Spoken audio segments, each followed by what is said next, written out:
What's going on, guys? My name is Zed and welcome to this video. This is Last Week I Watched number 2, and without any further ado, let's get started. I don't think I watched as much stuff as I did last week, but I still got some pretty good stuff in, and this is what I watched. Gemini Man, starring Will Smith, directed by Ang Lee. This is that movie that was supposed to be so revolutionary, high frame rates, recreating a young Will Smith. And at the end of the day, it turned out to just be underwhelming. It was a premise that was kind of done before, and I think better in Looper, where it was a younger self coming back to kill, or going forward to kill one's older self. But I feel like with how revolutionary this movie was supposed to be, it just lacked from any weight in a script, performances, and even the special effects. These new groundbreaking ways of making a movie, they just lacked weight too. I remember watching some of these CGI scenes, especially the fight scenes, and they're such high frame rate. And it makes them look like plastic. I kept on thinking about like classic Sam Raimi Spider-Man, or the Black Panther scene in the train station area, or underground, the final fight between Killmonger and Black Panther. It just felt weightless and rubbery and just didn't look good. So for that reason, I gave Gemini Man a 2-star rating. Unfortunate, but it is what it is. Next up, we have the newest DreamWorks movie, Abominable. Now, this review comes from a person that is in love with the How to Train Your Dragon series. It's some of my favorite in animation. And this one is kind of capitalizing on that similar idea of a kind of a kid, kind of an outcast, finds this creature. It opens not only it opens their world up, and it opens their relationships up, and they kind of find themselves through meeting this outcast this outcast that resembles, that they can see themselves in. I'm trying to think of these words, but so it was a good time. I enjoyed it. Good voice cast, good animation, very beautiful. It didn't capture my heart the same way that How to Train Your Dragon did. So for that, I gave it a 3.5 stars, just above average. Abominable. It's a good time. Watch it. Support it. It's really good. I think Chloe Bennett plays the main character, which she's awesome. She's from Agents of S.H.I.E.L.D. Next up, we have a movie that I was looking forward to for a very long time. That's Ad Astra. And I had friends that had seen this movie that were ranting and raving about. They really, really enjoyed it. I was really looking forward to it. And by the time I got to it, it was kind of underwhelming and boring. And I was kind of confused in a couple parts. And I hate not acknowledging, but I hate admitting defeat of being confused about a plot. But it was just kind of slow and boring, and it had a main character who was just kind of quiet and didn't talk much and didn't really have much motivation. But then they had a lot of motivation, and that, I don't know. It's not that I hated this movie. But I'll literally read my review of it. Ad Astra has been a movie I've been looking forward to for a while now. Tonight, I have finally gotten around to watching it, and overall, I am left feeling disappointed, underwhelmed, and slightly confused. Ad Astra is a slow burn that never seems to find its flame. I wish I could report otherwise. Maybe there was something I missed. I don't know. But I don't plan on rewatching anytime soon to find out.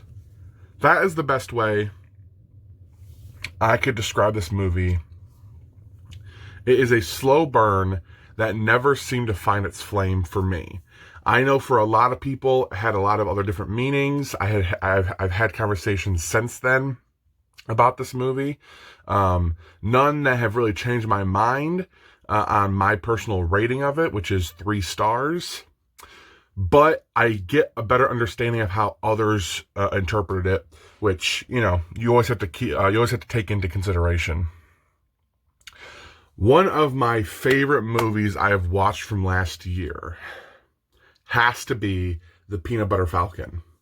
This movie was so heartwarming, charming, funny. It's just a good movie. A very small release. It stars Shia LaBeouf. And what's her name? Wow, her name is, I have to zoom in on this poster. Dakota Johnson, Jesus. And then it introduces Zach Gottsagen, who is a young actor with Down syndrome. And a lot of people go in this movie and thinking you're putting somebody with, you know, with development issues into the spotlight, and that is just an easy way for people to connect with this movie, to feel like it's heartwarming and good. And it's just people, the cynical and the cynicism in somebody would just look at it and be like, you only like that movie because you feel bad for the young man with Down syndrome. No, not the case. Me personally, my mom has worked in the school system for my entire life with kids with special needs, autism, Down syndrome, kids with hearing impairments. That I grew up with that. It doesn't, I'm so I'm desensitized to that whole thing. They're people. They are like their people, but it doesn't I don't have that same how am I supposed to explain this without digging myself into a hole? I went into this movie really excited to see a good Shia LaBeouf performance. I personally love Shia LaBeouf, and I knew the context of this film, where it's Shia LaBeouf going on an adventure with a young man with Down syndrome, and I just came out with just so much like love in my heart, and it was so funny. Zach was brilliant in his performances. Shia LaBeouf, brilliant. Dakota Johnson, brilliant. It was just such a great film, and I feel like people need to stop assuming that it's kind of, I don't want to call it a cash grab, because it's not what that is, but I can't think of the word for it. But I don't want people to go into it like, oh, you know, you only like it because it stars somebody with Down syndrome. No, that's not the case at all. I just love the way this movie handled itself. It was a great story, really impactful, something I haven't seen before, and it's brilliant, and that's why it's probably in my top 3 movies of last year. I really could have dug myself into a hole with that one. I should have thought more about that before I said it, but at the end of the day, I hope I got my point semi-across without offending anybody. Just know that that's not my intent if I did, but yeah. Okay, here's kind of a strange one. I've never seen this movie, and I decided the app I use to watch a lot of recent movies had server issues one day, so I stopped watching a lot of the 2019 releases. And I spent a morning watching a bunch of just old releases that I wanted to get around to. And I decided to finally get around to watching Blade Runner, which, it was okay. I loved the world and the special effects way more than the actual story itself. It was, I don't know, it didn't click with me. It doesn't resonate with me. I really, really enjoyed the extremely well-crafted world around these characters in this story. You probably saw it before, but I gave Peanut Butter Falcon 5 stars. But with this one, I'm going to give Blade Runner 3 stars. it was just kind of average to me. And it seems like the consensus from the comments I've gotten that people kind of feel the same way. It just doesn't resonate with everybody. But I did watch the final cut. So if that says anything to you, I watched the definitive cut of Blade Runner, and it still just didn't do it for me. Harold and Kumar Go to White Castle. A fun stoner comedy. Just wanted something really quick and easy to watch while I was eating my breakfast. And that's what I picked. It's kind of been a movie that's been on my mind lately. Because of other things I'm involved in. It was just kind of an idea that was there was an idea that was thrown out for a parody movie of Harold and Kumar Go to White Castle. So in preparation for working on that idea, I decided to watch this movie. There's your kind of quick summary. And it was just a good time. It was funny. It was just kind of weird, kooky, crazy. You know, they got to ride on a cheetah. Harold and Kumar gave 2 stars. It's good. It's a good time. It's a quick watch. Funny. All right. So classic. My childhood, the most beautiful Scooby-Doo movie, Scooby-Doo on Zombie Island. Now, I grew up in the time where it was Scooby-Doo on Zombie Island, the one with the witches. What the hell is that? The Witch's Curse, the Alien Invader one. All those, I wish I remember the titles right now, but all those really classic Scooby-Doo ones, original movies, I grew up on those. The ones I remember the most were Cyber Chase and On Zombie Island. So I gave that one a watch in preparation for its sequel that just came out this year, which is Return to Zombie Island, which I tried to watch right after watching the original, and I couldn't finish it. It's just not good.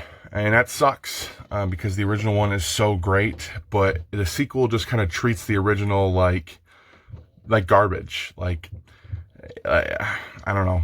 It just wasn't good. But Scooby-Doo on Zombie Island has great animation, a great voice cast. It's such a great story. It's genuinely scary and creepy, and the focus is no longer on these teenagers. In my mind, they were kind of moving into adulthood. They weren't in college or anything. They were just in their mid-20s, and they were working different jobs. The mystery team had split up, and yada, whatever. And this is one last mission they're going to go on, one last mystery they're going to go on. And I loved that. I loved seeing kind of an older mystery gang, and I love this movie, and that's why I gave Scooby-Doo on Zombie Island a 5-star rating. It's brilliant. Superman Red Sun. This is a movie that came out this year. This is a story that revolves around what if Superman, Kal-El, Clark Kent, landed in Soviet Russia, and he was raised and then became a kind of face of the SSR. And what if he then became the leader of the Soviet Union? And that whole story, and it's one of the best Superman stories of all time. This animation was really, really great. This adaptation was really, really great. Great voice cast, great animation. It was a very well done, faithful adaptation. And I gave Superman Red Sun 3.5 out of 5 stars. Really good. Mewtwo Strikes Back Evolution. Keep this short and sweet. There's something special about the original Pokemon movie.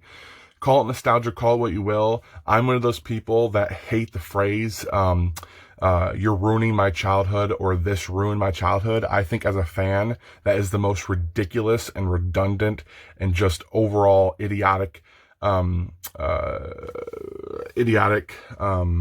statement you can make. And I won't say this ruined my childhood, but I would say it doesn't touch It doesn't touch my nostalgia like the original movie does. It doesn't. I didn't. There's only two parts that I genuinely liked about it. I liked the part where Ash dies. Spoiler alert. It's still very heartfelt. It's still very emotional. And I liked when they were trying to get off the island and they were going through the hurricane. I like that part. Rapidash looked great. What's her name? Jessie looked great. I loved her look, but the rest of the Pokemon and the rest of the humans were just kind of like, they're okay looking. Mewtwo Strikes Back doesn't hold a torch towards the original. That one's still just incredibly well crafted, but a decent remake. 3 out of 5 stars. It's on Netflix. Go watch it. Everyone has Netflix nowadays, or everybody has their hand into a Netflix account through like a cousin or a friend or whatever. Scooby-Doo, Legend of the Phantosaur. A really good original movie. It's actually right here. This is the first one I can actually hold up. Scooby-Doo and the Legend of the Phantosaur. Picked this up recently in a Big Lots haul. It's on my channel. This one's really great. Great animation, great voice cast. Love this one. This is kind of the voice cast that I grew up with. And I love it. A lot of the more recent Scooby-Doo original movies, Return to Zombie Island, have such cheap animation. The story isn't great. And it's just very lackluster. Well, this one is back from like 2010 or 11. Fantastic. 4 out of 5 stars. Next up, we have Music of the Vampire, another Scooby-Doo original movie. Again, really great. This is a musical. It's a Scooby-Doo musical. Absolutely loved it. Great voice cast. Great animation. Again, I think this one came out in 2011 maybe. And it's just overall fan-freaking-tastic. Love it. 4 out of 5 stars. And then last but not least, we have Ghostbusters, the original Ghostbusters. Yesterday, I had the pleasure of watching over I should probably hold this up, watching over my little cousins for the day.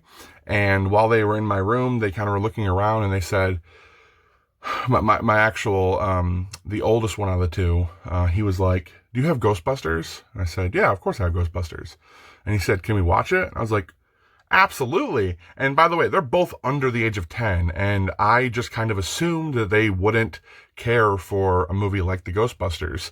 But they both cuddled up. We sat down, we watched Ghostbusters. They both loved it. They were laughing. They were enjoying it. And it was just a great memory to have with them. Ghostbusters is a great time. The ending can be a bit lackluster with a movie kind of like, this is Judgment Day. This is like the Armageddon. The world is ending, but yet the stakes didn't feel so high. But great comedy, great interaction. The characters are awesome. 4 out of 5 stars. Ghostbusters. It's Ghostbusters, baby. So that's it for this week. That's all I watched. But I want to thank you for watching. I hope you all enjoyed. And until next time, guys, I'll be seeing you later. Peace.